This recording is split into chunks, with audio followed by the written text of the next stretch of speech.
আরে বাবা, 10 লাখ মানুষ যদি জানাজা হয়, 10 কোটি যারা বাংলাদেশে কাঁদছে, 15 কোটি। আমি তো জানাজা যেতে পারি নাই, কাঁদছি শুধু একদিন, কাঁদি নেই, এক সপ্তাহ কাঁদছি। ও গুলিবিদ্ধ হওয়ার আগের দিন পর্যন্ত আমি ওকে চিনতাম না। এরকম বহুত নেতা পৃথিবী থেকে চলে গেছে, পৃথিবীর কেউ তাদের জন্য কাঁদে না, অজু ছাড়াই জানাজা পড়ে। 18 কোটি মানুষের চোখে পানি এসেছে। আমার জীবনে দুজন আজনবীর জন্য, সাধারণ মানুষের জন্য দুজনের জন্য জীবনে কাঁদছি।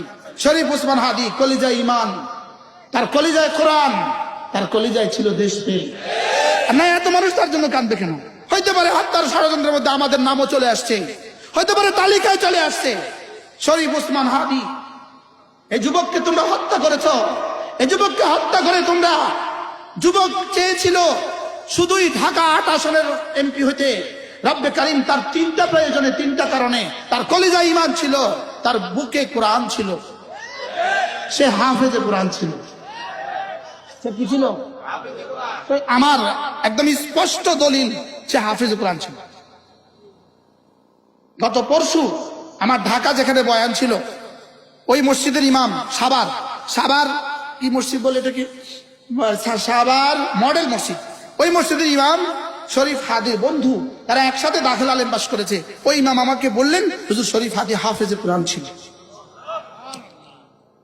কি হয়, কত মানুষ দেশে গুলিবিদ্ধ হয়ে মারা গেছে, কত মানুষ দেশে গুলিবিদ্ধ হয়ে মারা গেছে। লেকিন শরীফ হাদির কলিজায় ঈমান ছিল, তার কলিজায় কোরআন ছিল, তার কলিজায় খাঁটি দেশপ্রেম ছিল। ঈমান ছিল, কোরআন ছিল, আর কে ছিল বলেন? আর কি ছিল বলেন? না, পেট প্রেম ছিল না, দেশপ্রেম ছিল। ঈমান ছাড়া না ঈমান সহ, কোরআন ছাড়া না কোরআন সহ। এজন্য ঈমানের সাথে যদি কোরআনও থাকে, আর ঈমান আর কোরআনের সাথে যদি দেশপ্রেমও থাকে, এরা শরীফ ওসমান হাদি হয়। এরা কি হয়? এরা খালিদ ইবনে ওয়ালিদ হয়, এরা তারিক বিন জিয়াদ হয়, এরা মুসা বিন উকবা হয়, এরা শরীফ ওসমান হাদি হয়। এরা কি হয় বলেন? আজ ঈমান ছাড়া, কোরআন ছাড়া, এরকম বহুত নেতা পৃথিবী থেকে চলে গেছে, পৃথিবীর কেউ তাদের জন্য কাঁদে না। অজু ছাড়াই জানাজা পড়ে। অজু ছাড়াই কি পড়ে বলেন?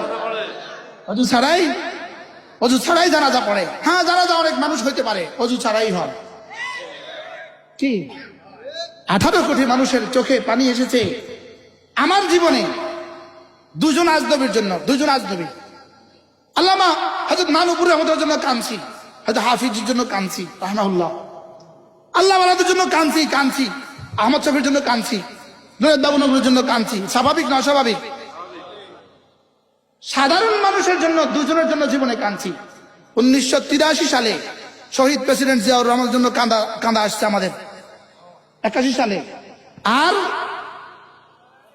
ওসমান হাদির জন্য আমাদের চোখে পানি আসছে। বাস্তব না বাস্তব? সেদিন কেন কাঁদা আসছিল? একই